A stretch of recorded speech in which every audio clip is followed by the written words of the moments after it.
Oi, pessoal, tudo bom com vocês? Eu trouxe uma discussão aqui para o canal. O que é ser branco? Acho interessante a gente pensar sobre isso. Parece óbvio, mas não é, especialmente no Brasil. No Brasil, pessoal, como há muita diversidade, há muitos mal-entendidos a respeito dessas questões. Eu cursei uma disciplina na universidade, no período de universidade, chamada Pensamento Negro Contemporâneo. E essa disciplina abriu a minha cabeça para algumas questões. As minhas vivências no exterior também me trouxeram outras questões, algumas até em contraste ao que eu estudei nessa disciplina. A maneira que eu observo os discursos no Brasil, principalmente alguns grupos de líderes políticos também, e todos esses mal entendidos. Isso me motivou a gravar esse áudio aqui, a trazer uma reflexão para vocês sobre isso. Primeiramente, é muito complicado definir essa questão. Até, inclusive, o IBGE tem muitos mal entendidos sobre isso, a respeito do IBGE, a respeito de cotas, né? Você, por exemplo, você tem gente no caso de cotas para negros, que se declarou negra, tem algumas pessoas, e a pele da pessoa era um pouco mais branca, ou era branca, dita branca. Né? Eu vou usar aqui dito para eu não me comprometer com o julgamento aí. Né? Porque às vezes isso no Brasil a gente tem que observar, porque muitos brasileiros distorcem isso. E então a gente vai pegar que critério? Um critério visual, e mesmo assim o visual, gente, a percepção do nosso olho, e tem pesquisas que comprovam isso, a percepção das cores que a gente vê, do que a gente vê, ela varia de pessoa para pessoa. Isso pode parecer ridículo, mas não é. Então, é como se as pessoas não observassem as cores como elas realmente são, principalmente porque às vezes tem uma influência de sombra, tem a influência de algum elemento que está do lado da cor que acaba gerando para essa cor uma outra visão na cabeça da pessoa, a pessoa tem uma visão diferenciada sobre isso. Então, é muito mais complexo do que óbvio, do que parece. Não é uma questão ali só do, do branco e pronto, né? Da reflexão ali do branco, da luz e acabou. Porque as pessoas, principalmente no Brasil, não percebem isso dessa maneira. E seria uma questão do quê? Seria questão do europeu? Seria questão de buscar uma origem no que está lá na Europa? Seria uma questão de diferenciar asiático, por exemplo, e colocá-los na categoria amarelo, e como acontece, por exemplo, e colocar, por exemplo, o, as pessoas da América do Sul como latinos, por exemplo, mas isso já entraria como outra categoria. Latino não é uma categoria que eu acho que a gente pode fazer diferenciação por cor, né? Porque você tem latino loiro, então tem latino branco. Então eu não acho que isso é válido nesse sentido. E se a gente quiser pegar uma questão de gênese, de buscar uma gênese no que é branco lá na Europa, a gente também vai encontrar muitos problemas. Por quê? Porque nem lá, nem mesmo lá, eu falo isso com propriedade porque eu morei em muitos países na Europa, na Eslovênia, na Croácia, na, na Espanha, em Portugal, na Hungria, na Áustria, na Sérvia, em Montenegro, na Grécia, em N países lá, e por um período significativo, nem lá nesses países há essa noção de purismo em relação à cor, por exemplo. Nem na Alemanha, na Áustria. Eu já morei numa cidade em Graz, na Áustria, com uma população visivelmente assim diversa, né, de tonalidades, se a gente quiser falar disso. Então, então vamos para o critério, vamos pegar isso e levar para o critério biológico, né, de genética. Também muito complicado porque tem questão de mistura, né? Você pode ter ali uma influência Se você quiser fazer aqueles testes genéticos de quanto por cento tem de europeu no seu sangue, esse tipo de coisa, você vai encontrar, a gente mistura também. O Brasil é misturado, na Europa você também vai encontrar mistura, porque as pessoas, né, principalmente no mundo globalizado, né, e anterior a esse período, se você for para o período da colonização da Espanha, tem influência árabe. Lá na Europa tem influência em algumas áreas de outros povos também aqui. Gente, não dá para poder falar em purismo, não dá para poder definir desse jeito. Então a gente se perde nesse discurso se a gente for pegar branco, se a gente for pegar genética. E se você quiser pegar família, uma relação de parentesco, é muito pior ainda. E aí entram aquelas pessoas do sul com sobrenome europeu e blá blá blá. Você não precisa ter um sobrenome europeu para você ter um pé, um viés no branco europeu, principalmente no Brasil, porque a Constituição do Brasil é de europeus também, brancos, ditos brancos. Então, há pessoas no Brasil que não têm sobrenome europeu, que tem influência sim, e você quiser acreditar em algo genético, você faz um exame, você vai ver ali uma influência branca, do europeu dito branco, né? E a partir do momento que, se você quiser falar de colonizações, de colonização dessas colônias, desses grupos que vão para terras no interior do sul e eles tentam ali manter a dinâmica cultural, a partir do momento que uma pessoa ela sai do lugar de onde ela veio, né, de onde ela é originária, e ela entra em outro território, ela já começa a mudar, porque a gente não pode falar só de questão genética. Tem questão social aí também, né, a respeito disso. E nessa perspectiva que eu estou dizendo, eu não estou falando apenas de uma questão de cor, eu estou falando de. Isso também é uma definição cultural, né, a gente tem que ser observado.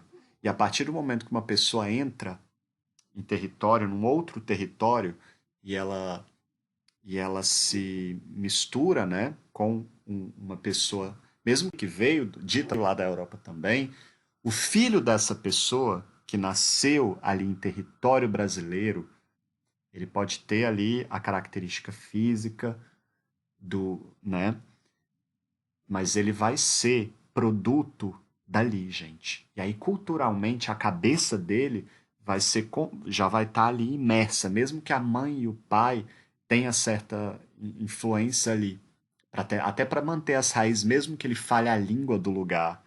E é isso que o brasileiro não entende, né? Principalmente algumas pessoas do sul, né? Porque, é claro, isso tem relações de poder por trás disso. Então, é a máxima do poder aí, essa tonalidade, porque ela é considerada mais poderosa, né? E o misturado, então, ele vai ter esse pé lá né, nessa perspectiva do que eu estou falando, né, no que é europeu, mas visualmente ele não vai ter a característica ali escrachada, mas ele vai ter o sobrenome europeu, né? Então, e aí, a partir disso, ele vai se colocar pelo sobrenome. Então, todos esses mal-entendidos, essas coisas no Brasil se relacionam com isso e se articula a nossa diversidade, né? Mas é muito problemático a gente falar nisso. Porque quando a gente está falando em branco, não é só uma questão de cor, como eu disse. Aí entram aqueles elementos do que é ser brasileiro, do que é ser latino, do que é ser europeu e essas questões tão complexas de identidade, né? Mas se vocês quiserem pegar também a questão da tonalidade, eu acho só ir por tonalidade, porque parece que no Brasil o critério, porque a gente é muito da imagem, né? Ele está todo relacionado à cor, não só no Brasil. Em outros países também você é muito julgado pela cor, né? Eu, por exemplo, no Brasil, eu sempre digo isso aqui no meu canal. Ouvi muitas vezes de que eu sou de fora, de que eu não sou brasileiro. Quando eu viajei com um estrangeiro, um esloveno, para o Brasil, ele tinha a tonalidade, era visivelmente, gente, não era minha mente distorcendo a realidade, como às vezes acontece no Brasil. Visivelmente ele tinha um tom mais escuro de pele do que o meu, mas não era tão escuro, né? E as pessoas diziam no Brasil que eu parecia mais europeu do que ele. Diziam isso para mim e para ele. E não sei por que diziam isso para ele, né? Mas ele nem perguntava e os brasileiros iam lá dizer. E eu também não perguntava e recebia esse tipo de feedback, né? Na verdade, isso me irritava, em vez de soar como um elogio. Sempre me irritou, porque eu sempre me senti excluído nesse sentido. E então, essa essa coisa da tonalidade, né? Eu sempre ouvi isso, e fora do Brasil também, de que eu sou um pouco mais branco, né? Mas quando eu tomo sol, gente, o meu. Eu acho legal a gente fazer uma diferenciação aqui das tonalidades da pele, né? Do pessoal de estética aí que mexe com estética, design, conhece essas coisas, de artes. Quando você, para olhar o tom de pele, isso tem tudo a ver com cor e eu acho bacana trazer para essa discussão aqui. Quando você é mais quente, a sua tonalidade de pele é mais pro laranja, para esses tons de, de pegar sol fácil ou de bronze, né? E tem uma outra característica que é o neutro, que é o mais.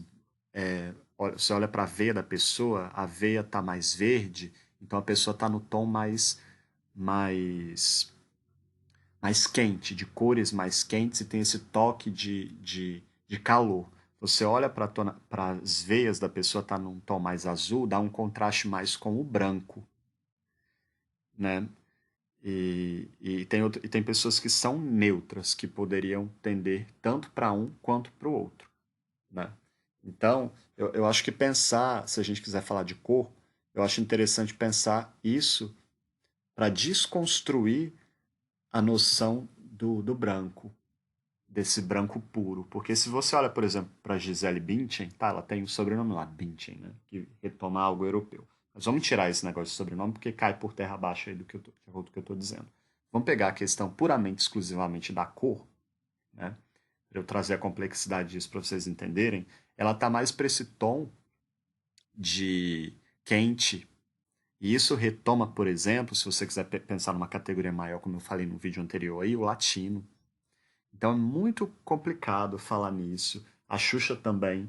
Aí você pode falar assim, ah, mas elas pegaram sol demais. Não, gente, isso, né? Se você quer falar de cor mesmo, pegar uma pessoa que seja em tom mais branco do que ela, aí vem também as questões de traço físico e por aí vai, que também é um outro problema, porque às vezes tem mistura em muitos lugares, e às vezes dá umas combinações de mistura que a pessoa ali parece um europeu e ela nem tem sobrenome europeu, gente. Então, ela vai ser colocada ali pela característica física dela, ou por uma característica, por exemplo, de cor de olho, que não é uma marca de branco, porque tem moreno de olho azul, tem todas as tonalidades de pele com diversas tonalidades de olho, então você não vai poder trazer e pensar. Também é um discurso furado para a gente poder pensar, né? Então, me faz imaginar que é muito ridículo ficar pensando nisso, né? Mas o Brasil tem uma obsessão com isso, né? E também tem em alguns estados, por exemplo, no Rio de Janeiro, tem um certo desprestígio pelo branco, né? O branco ele é visto como aquele que não toma sol, que não tem a pele bronzeada, também nesse sentido aí, apesar de ter certo prestígio, né, gente? Ele é visto como se não tivesse sexualidade, por exemplo, né? Isso tudo está no inconsciente do brasileiro, ao meu ver, né? Para o negro, quando a gente pensa no negro, tem todo um processo de embranquecimento que está relacionado ao poder também. Então, entre eles mesmos tem essa coisa do status, de tonalidades, né? E até de questões físicas, né? Obviamente, a beleza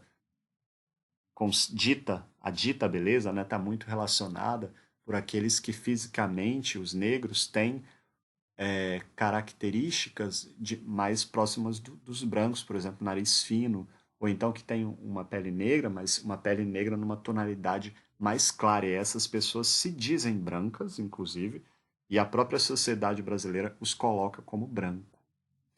né? E aí também no Brasil, indo para rompendo essa barreira da cor, porque eu já expliquei que a gente não pode falar só nela, a gente vai para a questão social e aí a gente entra na questão socioeconômica, né? Você ganha no Brasil uma tonalidade mais clara se você tem status social financeiro diferenciado. Você é dito mais branco no Brasil por isso. Você é dito mais branco no Brasil também por ter um sobrenome europeu, por ter traços mais ditos bonitos, por ter a pele branca, né? Por ser artista, por ser elite, né? E por até por ir para fora do Brasil. Então, é o cúmulo, né, gente?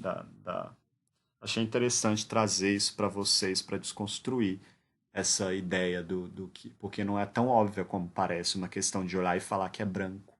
É, se isso fosse assim, não teria tanta gente se declarando branca que visualmente, se a gente quiser falar de branco, o branco, né, na tonalidade branca aí, não é.